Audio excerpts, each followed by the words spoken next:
Assalamualaikum warahmatullahi wabarakatuh. Perkenalkan, nama saya Muhammad Taufiki Sofianto dari kelompok 2, ingin mempresentasikan hasil diskusi dari kelompok kami tentang menumbuh kembangkan kesadaran untuk taat hukum. Pertama, pengertian hukum Islam, ruang lingkup dan tujuan bagi manusia. A. Pengertian taat hukum menurut umum. Pertama, patuh terhadap perundang-undangan, ketetapan dari pemerintah, pemimpin yang dianggap berlaku untuk orang banyak. Kedua, mematuhi peraturan perundang-undangan untuk menciptakan kehidupan berbangsa dan bernegara bermasyarakat yang adil. Menurut Islam, melaksanakan pemerintah dan meninggalkan larangannya yang telah ditetapkan oleh Al-Quran, hadis, serta ijma ulama dengan sabar dan ikhlas. B. Menurut ahli unsur fikih, hukum Islam adalah ketentuan Allah yang berkaitan dengan perbuatan yang mukalaf, yang mengandung suatu tuntunan, pilihan, atau yang menjadikan sesuatu sebab, syarat, atau penghalang bagi adanya sesuatu yang lain.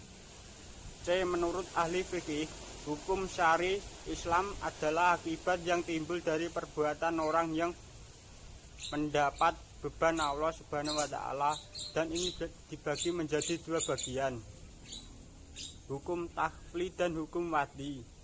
Pertama, hukum talfi. Hukum talfi adalah ketentuan Allah yang mengandung ketentuan untuk dikerjakan oleh mukallaf yang ditinggalkannya, atau yang mengandung pilihan antara dikerjakan dan ditinggalkan. Hukum tafli dibagi menjadi 5 macam. Pertama, ijab adalah ketentuan Allah yang menuntut untuk dilakukannya suatu perbuatan dengan tuntutan pasti, disebut wajib. 2. Nasbih adalah ketentuan Allah yang menuntut agar dilakukannya dikerjakan, sedangkan kerjakan yang dikerjakan secara sukarela disebut sunnah. 3. Tahrim adalah ketentuan Allah yang menuntut untuk ditinggalkannya suatu perbuatan dengan tuntutan tegas. Perbuatan yang dituntut untuk ditinggalkan disebut haram. 4. Karahah adalah ketentuan untuk meninggalkan sesuatu perbuatan yang tidak tegas untuk ditinggalkannya, sedangkan perbuatan yang dituntut untuk ditinggalkannya disebut makruh. 5. Ibadah adalah ketentuan Allah yang mengandung hak pilihnya orang mukallaf antara mengerjakan dan meninggalkannya. Pekerjaan yang diperkenalkan untuk dikerjakan dan ditinggalkan disebut mubah. 2. Hukum wad'i. Hukum wad'i adalah ketentuan Allah yang mengandung pengertian bahwa terjadinya sesuatu itu sebab, syarat, atau penghalang sesuatu. Misalnya, sebab sesuatu, menjalankan sholat menjadi kewajiban wudu. Syarat sesuatu, kesanggupan mengadakan perjalanan ke Baitullah menjadi syarat wajibnya menunaikan haji. Kesimpulan, hukum Islam adalah hukum yang ditetapkan oleh Allah melalui wahyu-wahyunya yang kini terdapat dalam Al-Quran dan dipertegas oleh Nabi Muhammad melalui sunnahnya yang kini terhimpun dengan baik dalam hadis. Tujuan hukum Islam secara umum adalah untuk mencegah kerusakan pada manusia dan mendatangkan masalah bagi mereka, mengarahkannya kepada kebenaran untuk mencapai kebahagiaan hidup di dunia dan akhirat dengan perantara segala yang bermanfaat, serta menolak yang mendarat atau tidak berguna bagi kehidupan manusia. Menurut Abu Ishaq Al-Shashbi, tujuan hukum Islam adalah sebagai berikut. 1. Memelihara aspek agama hifdzul din, artinya menjaga agama dengan permasalahan dan perilaku toleran tasamuh karena hidup di negara majmuk. Kedua, memelihara aspek jiwa manusia dan humanisme hifdzul al-nafis, artinya menjaga jiwa manusia tetap tenang, hak asasi manusia, penyebarannya dalam hukum pidana, tata negara, politik, serta hak warga negara masyarakat untuk mendapatkan pendidikan, pekerjaan, hidup layak, keamanan, dan kedamaian. 3. Memelihara aspek akal, hifal artinya menjaga akal sebagai anugerah Allah yang harus dijaga dan dikembangkan serta dilindungi, karena dengan akal manusia dapat meraih kemajuan. 4. Memelihara aspek harta, hifal artinya menjaga harta dan memacu untuk maju supaya memiliki mental kuat dengan mau bekerja keras supaya tidak miskin, karena kemiskinan merupakan kesengsaraan dalam hidup. 5. Memelihara aspek keluarga, hifal nas, artinya menjaga keturunan yang baik agar tidak menjadi keluarga lemah dalam segala hal, baik ekonomi, iman, dan pendidikan dan fisik. Hukum Islam dan fungsinya. Di dalam ajaran agama terdapat hukum atau aturan yang harus kita patuhi oleh setiap umat, karena sumber berasalnya dari Al-Quran dan Hadis. Hukum Islam syar'i terdiri atas 5 komponen, yaitu 1. Wajib.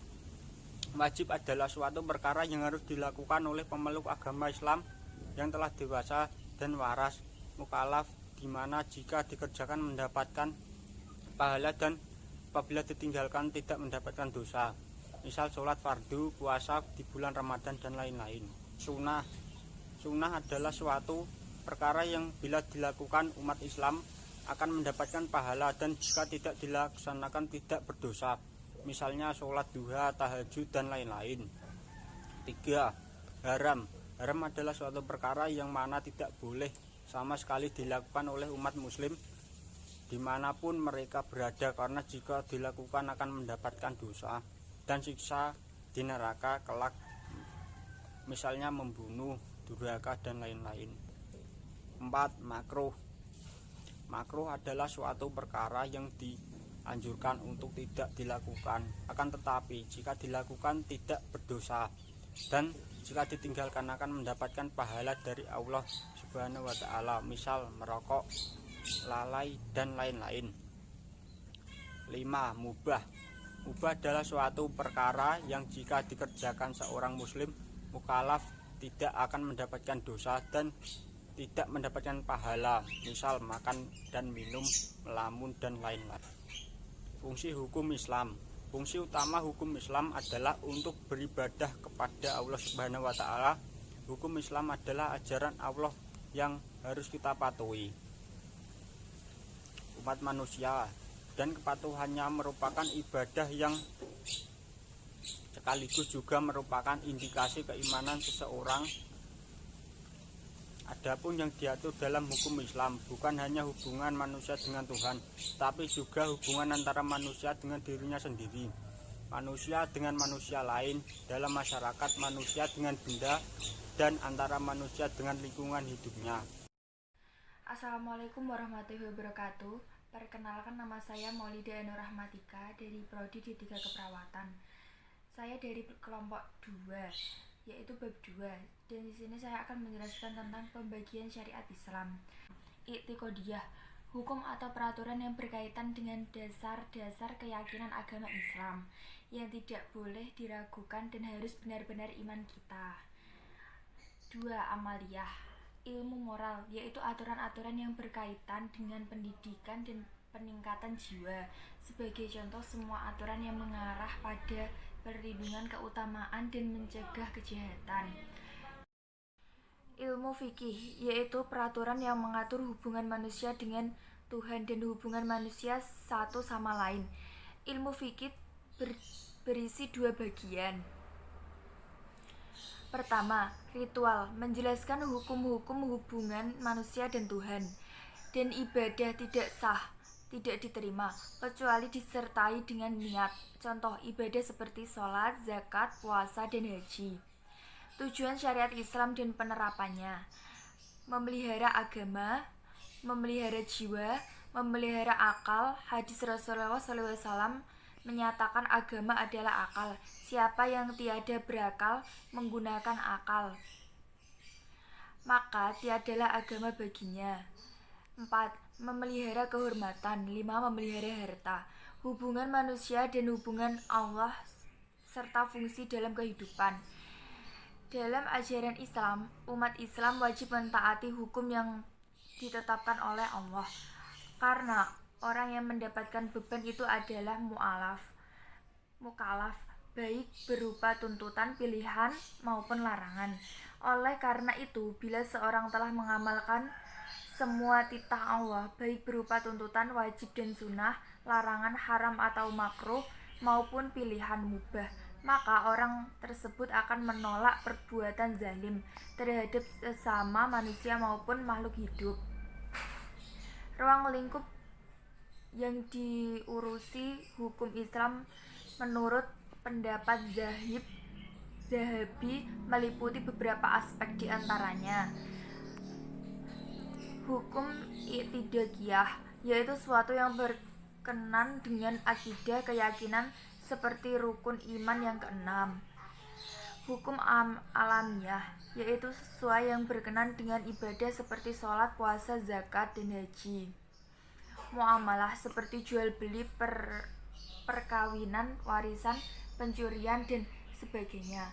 Menurut Al-Quran, setiap muslim wajib mentaati serta mengikuti kemauan atau kehendak Allah, hendak Rasul, dan hendak ulil amri, yaitu orang yang mempunyai kekuatan atau penguasa. Aturan hukum Islam itu berlaku berangsur-angsur sesuai di situasi, kondisi, dan keadaan masyarakat waktu itu, baik dalam rangka perintah meninggalkan adat kebiasaan banyak hal mampu dan meninggalkan adat kebiasaan hukum dan hukum yang konduktif. Fungsi hukum Islam dalam kehidupan bermasyarakat. Yang paling utama yaitu ibadah. Fungsi paling utama hukum Islam adalah beribadah kepada Allah Subhanahu wa taala. Fungsi amal ma'ruf nahi mungkar. 3. Fungsi zawajir.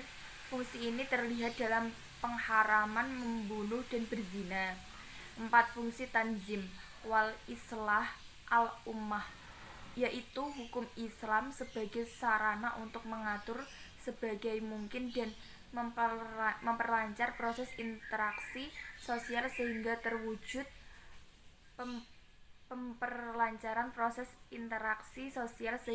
terwujud masyarakat yang harmonis, aman, dan sejahtera, bahagia. B. Peran agama dalam perumusan hukum. Pada dasarnya manusia adalah makhluk yang bebas dan merdeka karena ingin memperkuat kedudukan pribadi yang memenuhi keinginan dan kegemarannya. Mereka tidak sanggup menghadapi tantangan alam untuk menyatukan diri dengan saudara sesama manusia dan menyatakan usahanya dengan orang lain. Untuk mengatasi itu, tidak ada cara lain. Ada 3 program yang harus dicermati dan difahami, yaitu 1.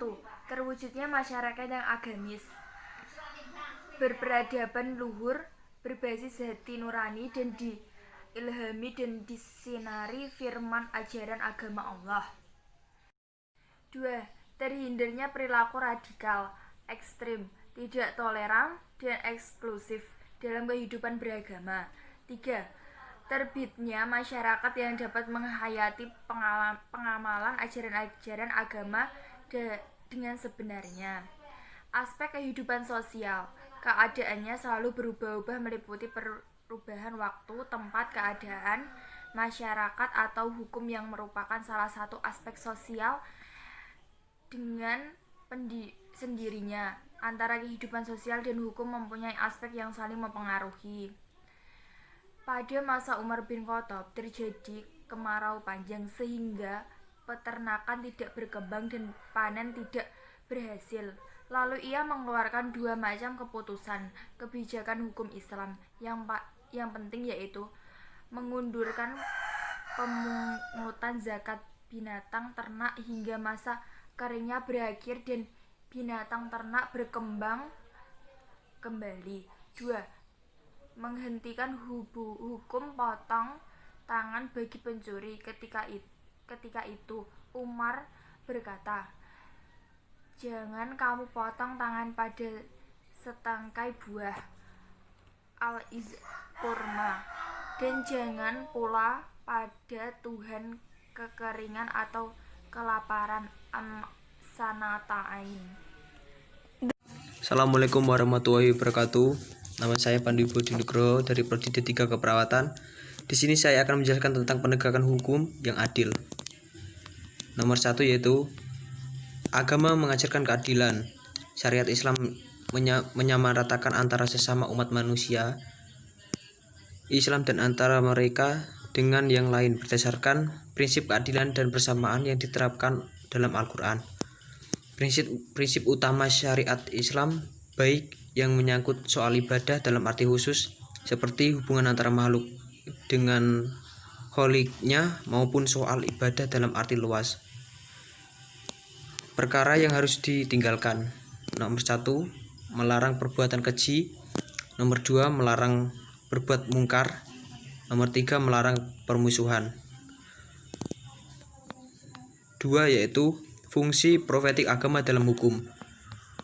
Pengertian profetik agama berasal dari bahasa Inggris prophetical yang mempunyai makna kenabian atau sifat yang ada dalam diri seorang nabi, yaitu secara spiritual individual, tetapi juga menjadi pelopor perubahan bimbing masyarakat ke arah perbaikan dan melakukan perjuangan tanpa henti melawan penindasan. Di dalam sejarah Nabi Ibrahim melawan Raja Namrud, Nabi Musa melawan Fir'aun, Nabi Muhammad yang membimbing kaum miskin dan budak, beliau melawan setiap penindasan dan ketidakadilan. Fungsi profetik agama dalam hukum. Fungsi profetik agama adalah bahwa agama sesuai sarana menuju kebahagiaan dan juga membuat peraturan yang mengondisikan terbentuknya batin manusia yang baik, yang berkualitas, yaitu manusia yang bermoral.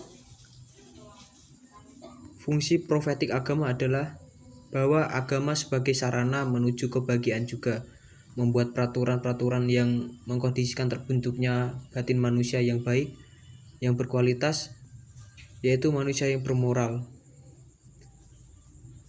Dalam mengatasi krisis kebudayaan dan kemanusiaan, menjelaskan dan mengubah fenomena sosial masyarakat yang salah atau kurang baik seperti dalam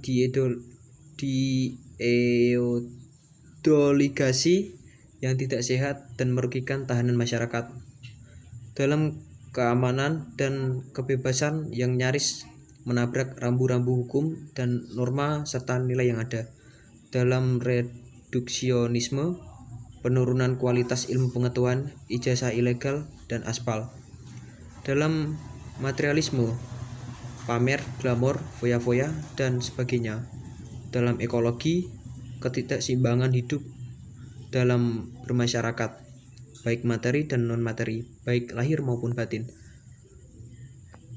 dalam kultural seperti globalisasi, intinya dalam berpolitik seperti etnosentrisme, pemerintah di tangan satu orang, dan materialisme seperti ekonomi kapitalisme, dalam ekologi seperti materialisme, sekularisme, antara pendidikan umum dan pendidikan moral, memisahkan pemerintahan negara dan agama, dalam reduksionisme seperti penurunan nilai akhlak kebenaran, kualitas ilmu pengetahuan, dalam kultural atau budaya seperti hedonisme, hanya memburu dan mengejarkan kesenangan dunia.